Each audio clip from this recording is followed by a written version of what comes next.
Alright, flight boss, bitch, you know, for sure. Make sure this is right. Alright, you're now listening to the Mind of Planetary's Moon. An Archangel Uriel, and I'm here to carry out God duties and motherfucking responsibilities. And right now, we're gonna talk about the real yin to your yang, the real yang to your yin. You know what I'm saying? Now, there's a few planetary alignments that makes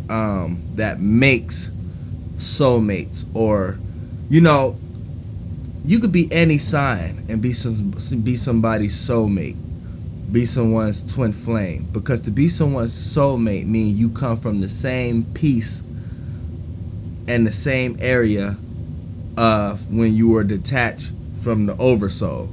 You know what I'm saying? So when you got separate from your separation of the oversoul, that group of souls in that area of that oversoul was grouped together, and 9 times out of 10 went into a similar area of the plantation that or whatever chakra or whatever energy wheel that they soul and they spirit drove their physical to. So that's a lot of times how you may find your soulmate, by being into the same thing you're into, or doing a lot of the same things you do, or being in a lot of the same areas you be in. Like, that's how it play out sometimes. And if they in a long distance area or something like that, it plays out where you may come across these people due to some form of social networking or something like that in some type of way, because y'all was interested in the same thing, had similar posts or something like that. So you're always going to get reconnected in some way, shape, or form, whether you're consciously aware to see it or not. Now, when we want to talk about, now that's from a higher density level. You know what I'm saying? When we want to talk about soulmates and things of that nature. But when things get brought down into density, into lower vibrational frequencies, it can play out through planetary alignments too. So you can have a soulmate type of planetary alignment, but when you draw into that person and start to have experience with that person, if it all ends up bad, then that was something that you needed to, that was a manifestation of a lower frequency vibration of what you needed to learn in order to reach the next state in the next lifetime. You know what I'm saying? For an example, one soulmate in density manifestation you can have here is if it could be male or female. I mean, but it works better when it's the female moon and the male sun. If the sun and the moon conjunct each other, as far as synastry or composition or whatever you want to say, you know what I'm saying? When the male sun sign conjuncts the female's moon sign. Now it could be the other way around. It could be the female sun sign conjuncts the male's moon sign. Because what happens here is the sun and the moon, and on a higher frequency, a higher density, that's the yin and yang, the mother and the father. So when it comes down and play out through humans, a lot of times this could be instant attraction. Like it doesn't matter what other planets a person have. If a sun and a moon is conjoined in some type of way, then that's a go. Now, anytime it's a sun moon conjuncting a person's ascendant, that's something that's connected spiritually. A lot of times it may not necessarily play out in this existence, but it may be this, you may draw this person in for a certain learning process in your life that you needed for however amount of time that it may take. Now, when they say signs and signs that oppose each other, now we know how oppositions work. We know oppositions work similar like the conjunction. So we know on a higher frequency, we know how the earth and we know how the planets and the universes, whatever like that, you know how they need to balance themselves out through the opposite and law of attraction. But when this energy get placed through people, there's many people, there's many animals, there's many bugs, there's many things. So there's going to be you have many different energies, many different lights, aka you have many different planets and many different signs.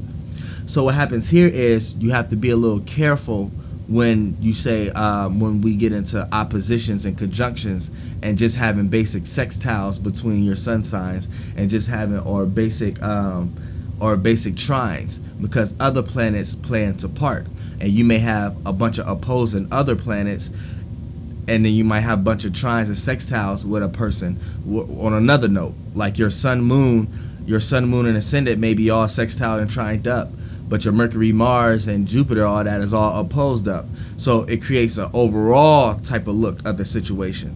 So when you want to bring it down on a higher frequency, like for example, when you let basic astrologers say, okay, yeah, a Taurus is supposed to be with a Taurus is supposed to be either with another Earth sign, which is Capricorn or Virgo, or if you want to have an opportunity for good or bad, the most relatable one would be with a Cancer or a Pisces.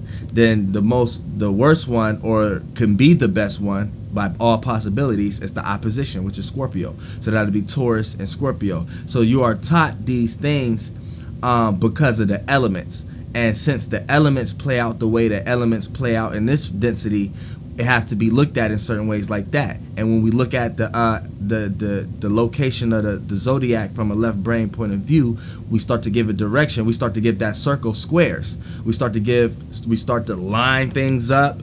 You know what I'm saying? Give it degrees and stuff like that. That's a square. That's giving the definition of the circle. So what happens here is we need both of these. When I talk about it like this, I don't want you to think that, oh, when someone left-brained, that's too bad, or when someone's too right-brained. No, you need both of these. The more you can blend both of them together, the better. That's what astrologers actually do, and astronomers may lack. You know what I'm saying? But here's the thing.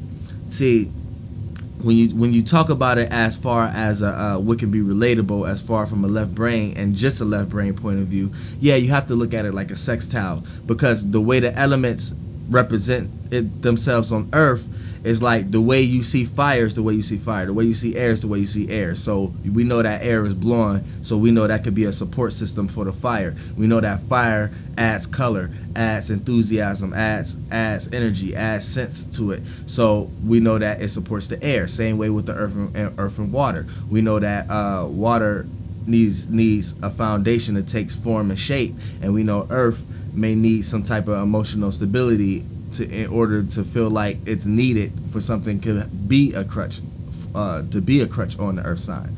So what happens here is, in this density, since the elements play out like that, and since the logical programs that we can conduct it ourselves under by using the left brain to try to understand right brain's things and curvage, okay, it comes to that type of thing. But see, when we want to bring that to a higher density, see, that's when we talk about sun signs.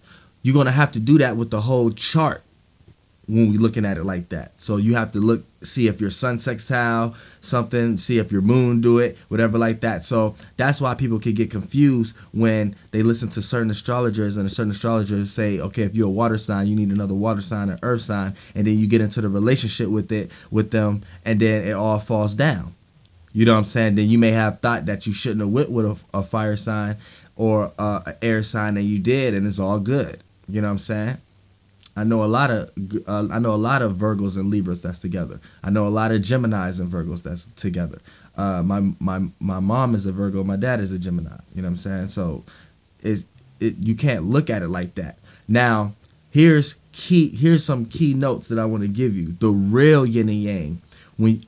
If you are looking at sun signs, and you are a person that's not quite into astrology, so you get kind of confused that you're supposed to add the other planets. If you are basically going on a sun sign representation, then I'm going to give you a science that you can go this. You can actually do that. You don't have to tie into the moon or whatever like that. A relationship you could automatically tie into and automatically understand all the problems you have and all the problems your partners have. And if you take the time to willing to get through with them, this could be the best relationship ever. Because this is the actual true yin and yang if you're comparing the sun signs and you're just solely looking at the sun signs. Now, when you're solely looking at the sun signs, you have to go with the planetary ruler. So long as you're understanding that, this is how you look at who's your soulmate or who you should be with when you're talking about it from a higher density, and you only want to look at the sun sign. You have to look at it from a planetary perspective. What signs the planet rules. So let's start with Jupiter. Okay, Jupiter. So your yin and yang as Jupiter is the Jupiter signs, Sagittarius and Pisces. So if you're a Pisces or if you're a Sagittarius, and you thinking this is going to be a bad match because it's fire and water. No, actually, this is your actual true yin and yang. So any problems that you do run into, these are the problems you're actually on earth to figure out. You know what I'm saying? And you won't have to waste your time experiencing all the other bullshit. So if you are a Sagittarius and you was in a relationship with a Pisces and you got in and out of it, all the things you learned in that situation was all you needed to take into any relationship now. You can apply yourself to any relationship, no matter if you a sextile, trine, or opposition with anybody. You know what I'm saying? So see, so it's a yin and yang. It's a so let me put it in perspective. It's a light and dark side, a yin and yang to each planet. So each sign that planet rules, that's the actual what one person lacks and what the other person doesn't have. But it's what both people have to be in the same thing. For an example, all right, they say like say your polar opposite, right? They say your mirror person. If you are a Cancer, they're gonna say your mirror person is Capricorn.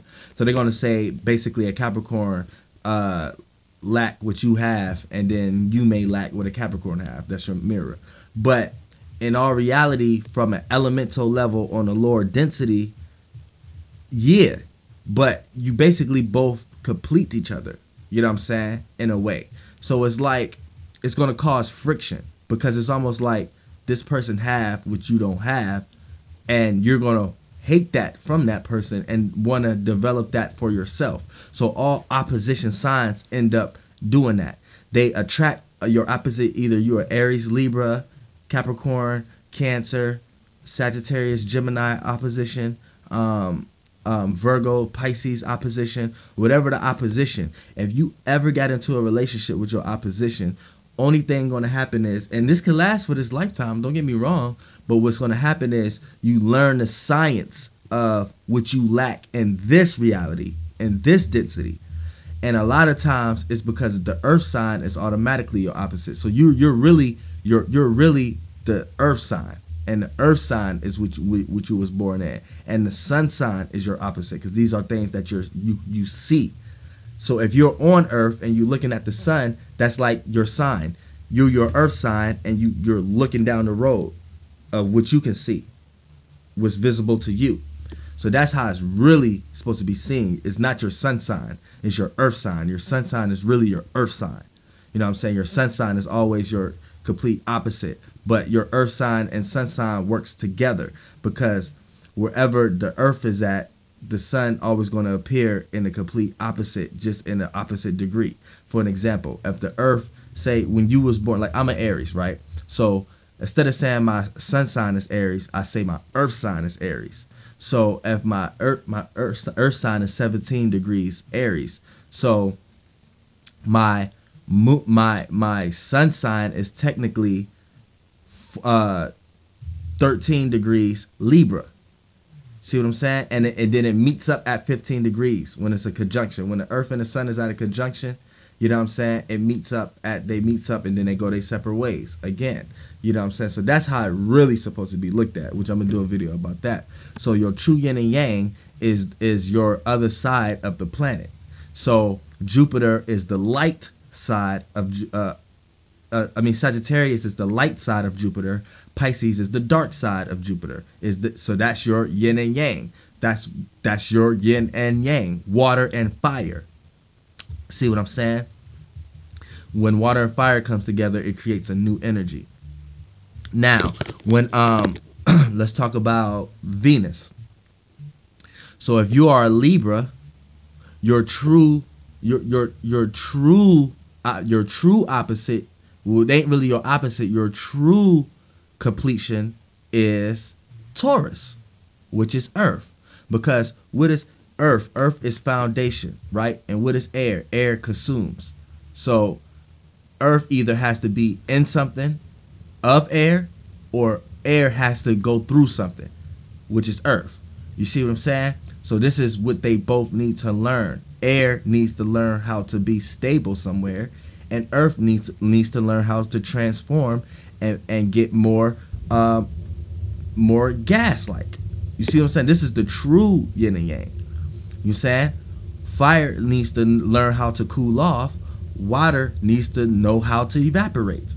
This is the true yin and yang. So it's like, but you can't just go off by the elements. You have to go by planets. This is why you may be like, I don't get along. This is why if you are a fire sign, you'd be like, I don't get along with water, because you may have ran into a Cancer or Scorpio first before the Pisces. But then in a lot of ways, you're going to share a lot of things with Cancers too, because Jupiter is exalted. But that's another video. Exaltation is really not the thing when we talk about this. So Venus, if you're a Taurus, Libra is your actual opposite, because you're going to be in the same realm, but y'all are polar opposites in the same realm.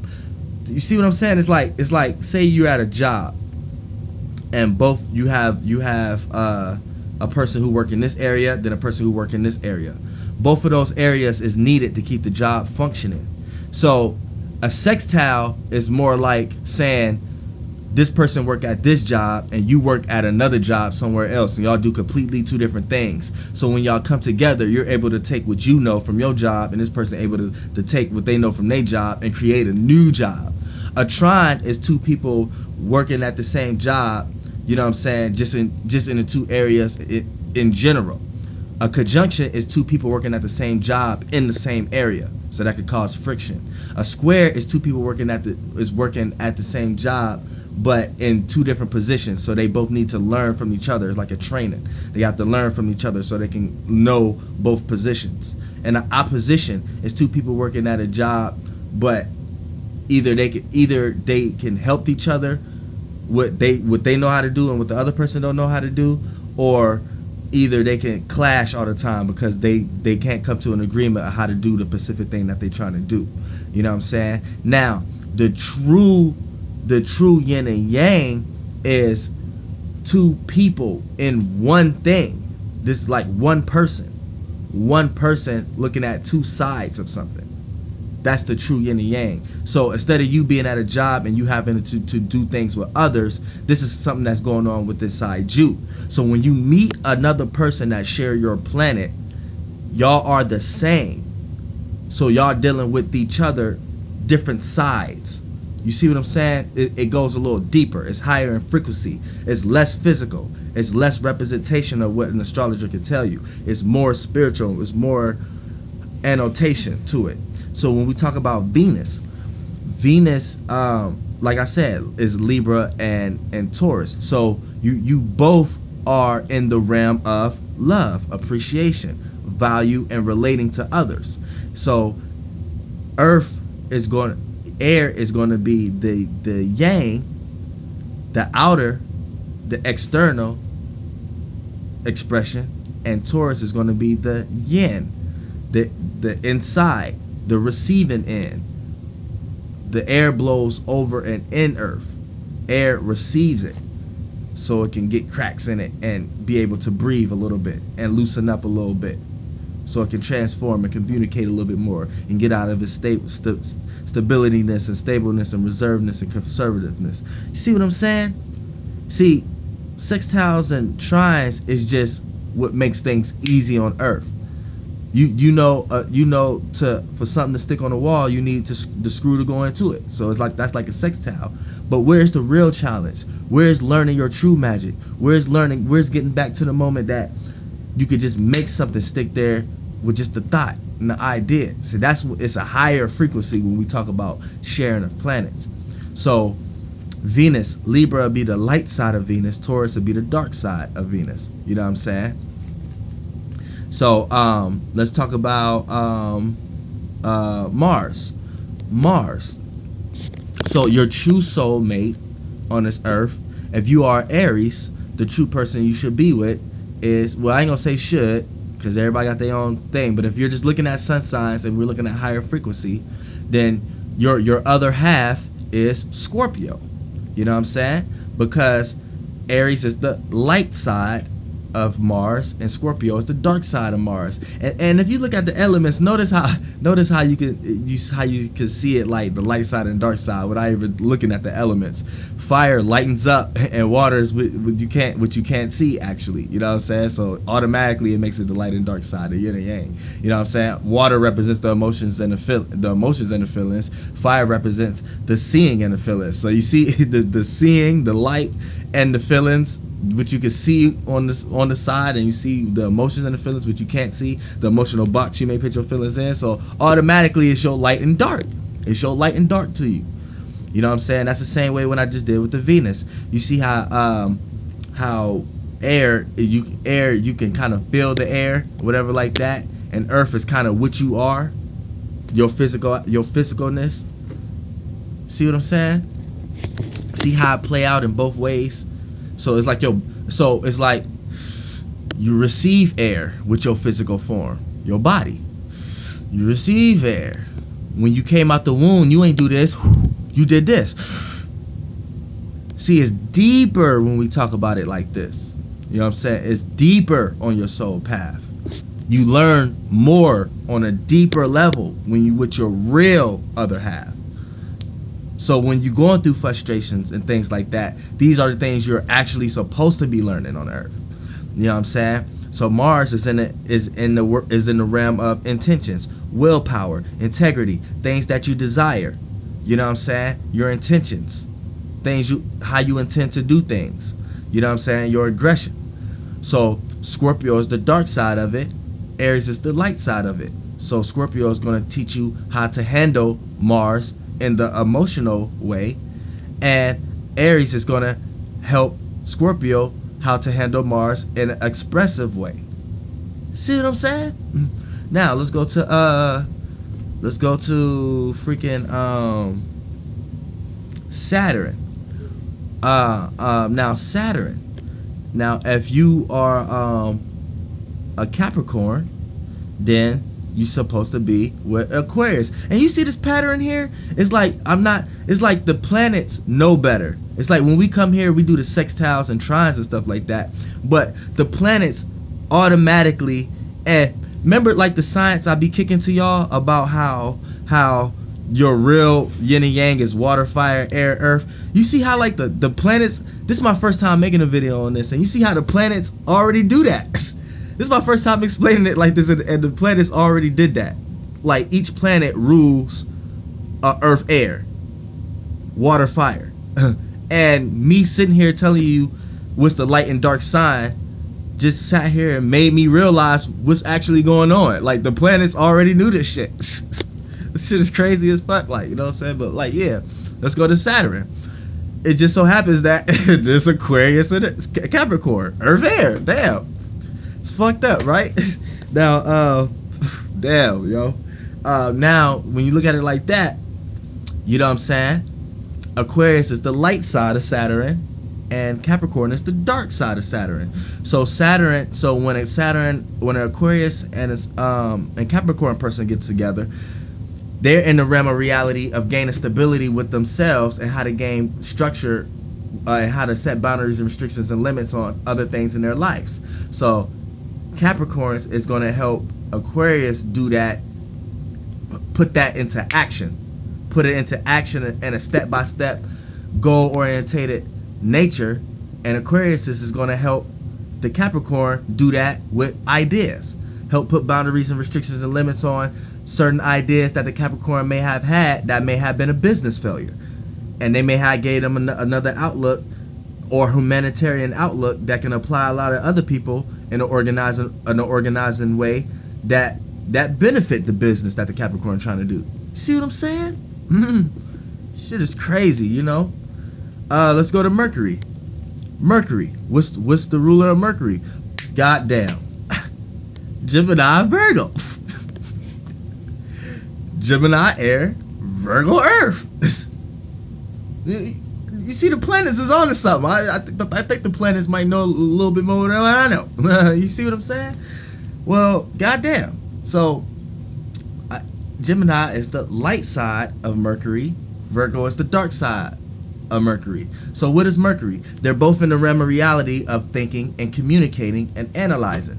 So Virgo is going to help the Gemini think, communicate, and analyze practical day-to-day duties as far as planning, scheduling, you know what I'm saying, staying on task, looking at details, and analyzing and criticizing things that need to be criticizing in order for things to work and be perfect.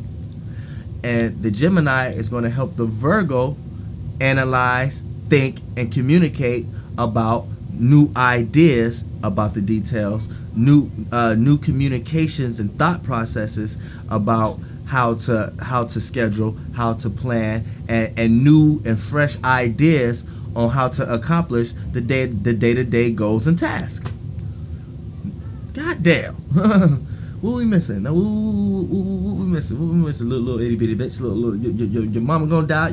Your mama gonna die. Your father gonna die. Buy your auntie a house. It's like a shout to black youngster.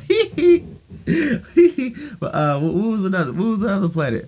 Okay, and then we got, the sun and the moon.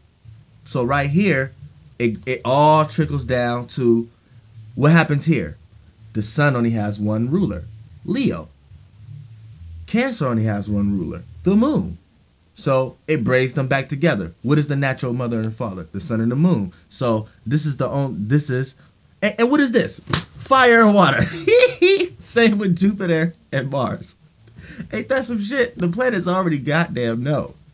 So when a person's sun conjunct a person's moon, that's in this frequency a soulmate action. But goddamn, when a Cancer and a Leo gets together, the sun and the moon's back home. And they're able to create and manifest all creativities from Leo and all comfortability and emotional stability and family and nourishment and caring and all that from the moon. Mother and father. Goddamn. True soulmate, true alignment, true synastry. Flight boss, bitch. Goddamn.